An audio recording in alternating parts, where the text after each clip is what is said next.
Assalamualaikum warahmatullahi wabarakatuh. Perkenalkan, nama saya Siska, NIM 106180230. Saya dari jurusan Hukum Tata Negara, Fakultas Syariah, Universitas Islam Negeri Sultan Toha Saifuddin Jambi. Baiklah, tujuan saya membuat video ini untuk memenuhi ujian akhir sekolah oleh Bapak Z Haryanto, SHMH. Baiklah, saya akan membacakan pertanyaan yang pertama, yaitu sebutkan serta jelaskan aspek pengelolaan lingkungan dan perlindungan ekosistem. Jadi, aspek di sini ada 6 aspek. Yang pertama, kebijakan penataan. Yang kedua, pemanfaatan. Ketiga, pengembangan. Keempat, pemeliharaan dan pemulihan. Kelima, pengawasan dan pengendalian. Keenam, pengantar hukum lingkungan. Jadi kita masuk yang pembahasan yang pertama, yaitu kebijakan penataan. Jadi kebijakan penataan yaitu menurut pasal 1 angka 1 Undang-Undang Nomor 26 Tahun 2007 tentang penataan ruang. Jadi pengertiannya itu wadah yang meliputi ruang darat, ruang laut, dan ruang udara, termasuk ruang di dalam bumi sebagai salah satu kesatuan wilayah, tempat manusia dan makhluk lain hidup, melakukan kegiatan dan pemeliharaan kelangsungan hidupnya. Ruang sebagai salah satu tempat untuk melangsungkan kehidupan manusia. Ini contohnya, contoh aspek dari yang pertama yaitu Kampung Mural Bagus Rangin Bandung. Jadi kebijakan penataannya itu bagus karena dia kepala desanya itu lebih menata desanya itu agar terlihat cantik dan bagus. Aspek yang kedua, pemanfaatan. Pemanfaatan ini memiliki arti proses, cara, pembuatan, dan pemanfaatan untuk lingkungan hidup itu sendiri. Jadi pengertian ini menurut Kamus Besar Bahasa Indonesia.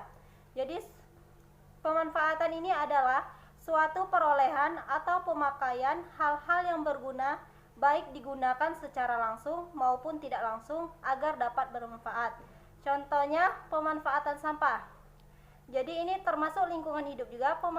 Pemanfaatan sampah, daripada sampah berserakan, lebih baik kita memanfaatkan sampah itu menjadi didaur ulang menjadi seperti kerajinan tangan atau aspal. Kalau di India itu dijadikan sebagai aspal. Baiklah, aspek yang ketiga yaitu pengembangan. Pengembangan suatu proses atau langkah-langkah untuk mengembangkan sesuatu dan menyempurnakan sesuatu yang sudah ada. Ini contohnya pengembangan kota. Jadi seperti ambil contoh kota Jambi. Kota Jambi kan dulu dia banyak hutannya, jadi jalan-jalan juga belum diaspal, terus pembangunan juga masih sedikit. Jadi sekarang itu banyaknya pembangunan itu sudah menjadi lebih bagus lagi kota Jambi. Nah, itu termasuk aspek pengembangan. Baiklah, kita masuk ke aspek keempat, yaitu pemeliharaan dan pemulihan. Jadi pemeliharaan ini mengandung arti atau bisa disebut perawatan, yaitu suatu usaha yang dilakukan dengan maksud menjaga peralatan agar dapat berfungsi dengan baik. Sedangkan pemulihan atau perbaikan adalah pemulihan suatu kondisi peralatan yang telah mengalami kerusakan atau penurunan performa sehingga tetap atau mendekati keadaan semula. Contohnya itu pencemaran sampah di sungai. Jadi pemeliharaan sampah ini perlu kita jaga agar tidak mencemari sungai lagi, agar tidak terjadinya banjir. Aspek yang kelima yaitu pengawasan dan pengendalian. Jadi pengawasan adalah proses dalam menetapkan ukuran kinerja dan pengambilan tindakan yang dapat mendukung pencapaian hasil yang dapat diharapkan sesuai dengan yang telah ditetapkan tersebut. Sedangkan pengendalian adalah proses memantau kegiatan-kegiatan untuk menjamin kegiatan tersebut dilaksanakan sebagaimana telah direncanakan dan proses mengoreksi setiap penyimpangan yang penting. Contohnya karyawan yang mengerjakan pembangunan. Jadi perlu pengawasan dan pengendalian. Jadi aspek yang keenam atau yang terakhir yaitu penegakan hukum lingkungan. Jadi penegakan hukum lingkungan ini memiliki arti upaya untuk mencapai ketaatan terhadap peraturan dan persyaratan dalam ketentuan hukum lingkungan yang berlaku secara umum dan individual, melalui pengawasan dan penerapan sanksi administrasi, gugatan, perdata, dan pidana. Contohnya, di kelas membuang sampah sembarangan denda 5.000. Jadi itu dapat bisa ditegakkan hukum. Itu hukuman juga gitu. Baiklah, kita masuk ke pertanyaan yang kedua, yaitu silakan saksikan dan simak video pada link di bawah ini. Setelah menyimak konteks di atas, analisaslah dengan menjelaskan baik dalam perspektif pengelolaan lingkungan hidup maupun dalam konteks penegakan hukumnya, serta berikan solusi menurut saudara, jadi menurut saya sendiri. Nah, jadi sebelum saya menjawab pertanyaan nomor 22 ini, jadi adakala kita akan menonton video ini terlebih dahulu. Inilah videonya. Ironis, kondisi laut Indonesia kini berada dalam situasi kurang beruntung. Beberapa titik sudah jadi tempat pembuangan sampah. Koresponden lingkungan Silvano Hajid mengajak kita untuk melihat apa yang terjadi dengan laut Indonesia selama setahun terakhir. Sampah plastik mengapung di pantai Tanjung Karang, Kabupaten Donggala, Sulawesi Tengah. Ikan seperti melihatnya sebagai makanan. Dahulu pantai ini bagai surga.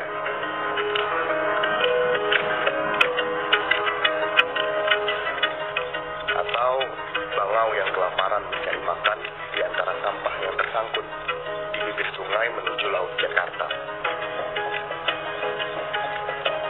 Sampah-sampah ini terbawa aliran sungai mulai dari hulu. Padang Lamun, habitat ikan untuk regenerasi. Di sebagian perairan dangkal Kepulauan Seribu sudah dijajah sampah. Meskipun bagian lain masih dalam status baik. Bahkan, sampah sudah mengendap di kedalaman 10 meter. Apakah sampah-sampah ini pantas hidup berdampingan dengan terumbu karang yang sedang sekarat?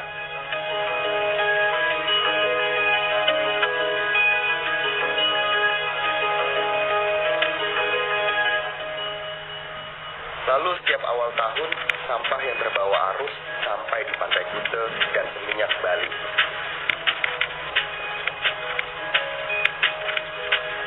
Atau Taman Nasional Komodo yang mulai terusik sampah. Dahulu pantai ini tempat berjemur komodo, namun sekarang mereka enggan datang kemari.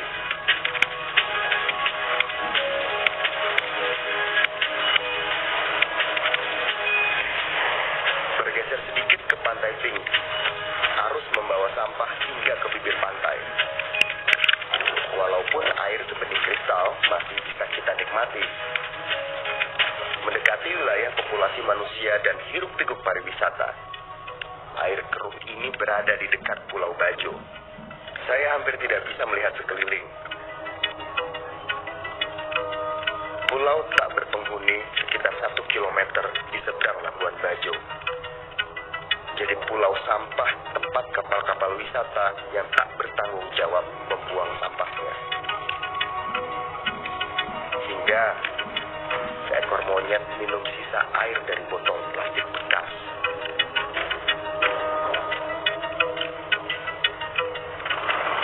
Kita sedang tak acuh dengan laut Indonesia. Padahal, data terbaru memperlihatkan perilaku itu menyebabkan hampir seluruh perairan di Indonesia terkontaminasi mikroplastik. Partikel berukuran mikron yang tak kasat mata dan dengan mudahnya termakan ikan lalu masuk ke rantai makanan. Silvano Hajid, CNN Indonesia. Jadi, kelestarian laut menjadi poin penting bagi Indonesia yang 2/3 wilayahnya terdiri atas lautan. Nah, jadi apa saja tindakan pemerintah dalam menangani sampah yang ada di lautan ini?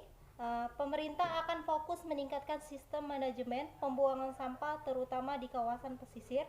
Selanjutnya, pemerintah juga bekerja sama dengan tim Bank Dunia untuk meningkatkan sistem manajemen pembuangan sampah di daerah pesisir di selatan Jawa, Sumatera Selatan, Kalimantan, dan Sulawesi. Dan apa saja penegakan hukum dalam pembuangan sampah di laut ini? Jadi penegakan hukumnya itu diatur dalam Peraturan Presiden Nomor 83 Tahun 2018 tentang penanganan sampah laut.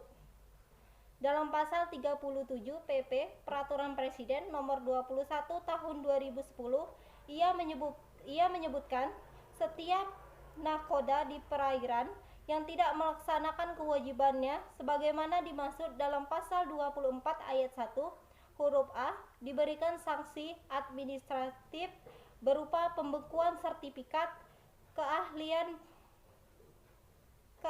pelaut selama 1 tahun.